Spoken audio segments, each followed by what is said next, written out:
Premier League fans, hope you guys are good. We had a nice little break with the FA Cup, some nice results, some upsetting results, and some fascinating performances from the lower league teams. There were some upsets, of course, but that's the FA Cup. That's the magic of the FA Cup, and that's why we enjoy watching the FA Cup. And now the Premier League returns on a Tuesday evening with Swansea hosting Arsenal. The Swans did something that I didn't expect them to do, which was to actually beat Liverpool at home. That was a Liverpool side that had been on a good run, which had not lost in the 4 previous meetings prior to facing the Swans. However, despite the victory, the Swans still remain 20th, rooted at the bottom of the Premier League. And now you've got an Arsenal team that's coming in, having beaten Chelsea, the arch rival, in the North London derby. But this Swans team is feeling themselves. They won against Liverpool where no one actually expected them to win. You got Arsenal also coming in that actually won against Chelsea. Both highly spirited teams that would look to get the upper hand on their opponent. I'm slightly going to favour Arsenal, simply because Arsenal won the last Premier League game just like the Swans did in the Premier League. But in the last 3 meetings between these two teams, Swansea unfortunately hadn't won a game against Arsenal. But I feel like, given that the Swans actually beaten Liverpool on their home turf, not on their home turf, but on the Swans' home turf, you get what I mean?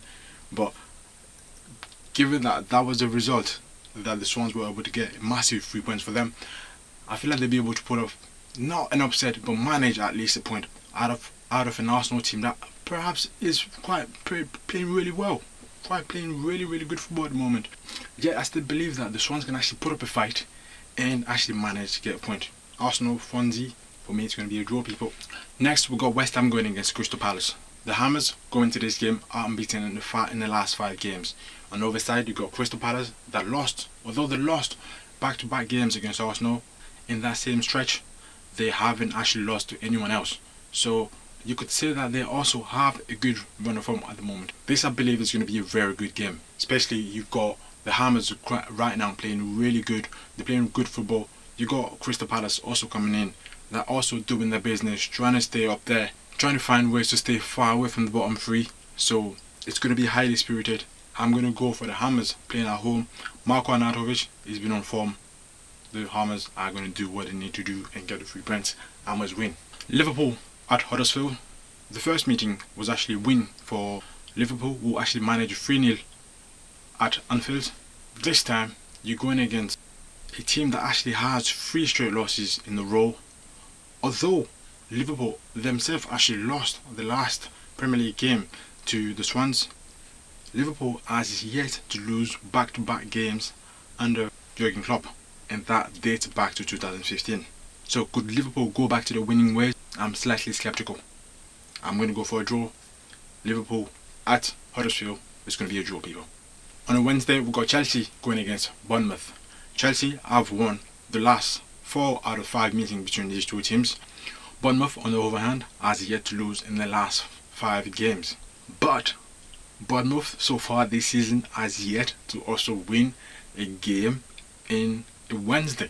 And Chelsea has also yet to lose a game on a Wednesday. So one way or another, one of these teams is going to give in. Chelsea, too strong of a team. You got Victor Moses playing on the wing. I mentioned Victor Moses and Eden Hazard coming big at Brighton. This guy did that in the absence of Cesc Fabregas and some other key players. This time it's going to be the same thing. Bournemouth, I love their team, I love their manager, but Chelsea, too big of a team right now. Chelsea will win the game. Leicester going at Everton. Leicester currently unbeaten in the last 3 games, and the last 5 meetings between Leicester and Everton has been 3 wins in favour of Leicester and 2 wins in favour of Everton. But this Everton team under Sam Allardyce seems to have been rejuvenated. They're playing good football as well. I like how they go about themselves defensively. It's going to be a tough matchup for Leicester. I would like to see a draw, but I'm going to favour Sam Allardyce playing at home right now with guys like Calvert-Lewin. You got Wayne Rooney also bowling. You got Sigurdsson. These guys are going to come up big time, and Everton are going to do the business. Everton win. Newcastle playing against Burnley. These two have met 3 times in the Premier League, and there's been 2 draws and 1 win for Burnley at Turf Moor. Over the past 5 games, Newcastle hasn't actually conceded too many goals at home. They've lost some games, but they haven't been big scores. You look on the other side, you've got a Burnley team that also plays well defensively. On the road, they don't concede that many goals. I'm going to have to go for a draw in this game.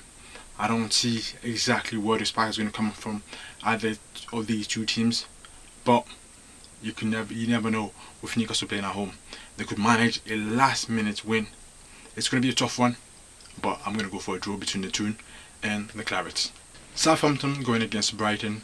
We've got 2 teams that have actually made some interesting signings over the past few weeks. You've got Southampton that actually signed Carrillo from Monaco, and on the other side, Brighton managed to snap up Locadia, a Dutch youngster from the Eredivisie. Now, unfortunately, both of these teams actually have 0 wins in the past 5 games.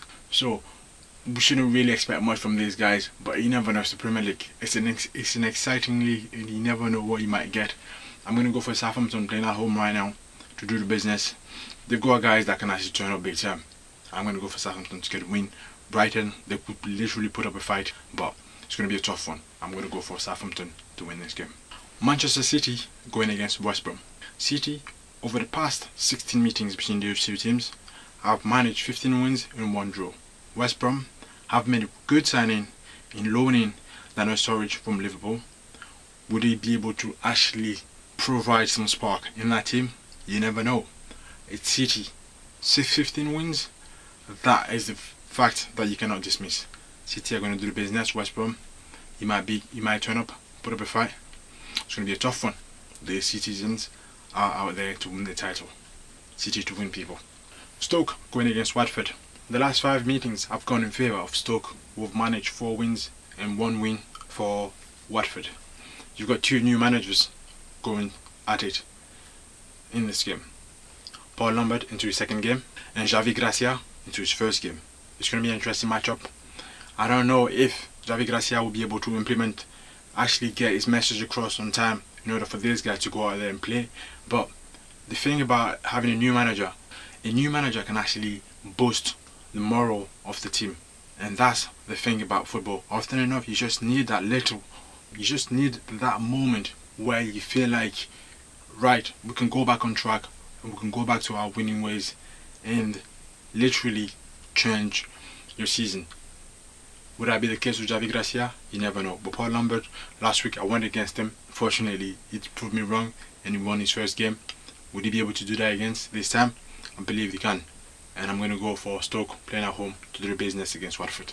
So, the final game on Wednesday, we've got Spurs facing Manchester United.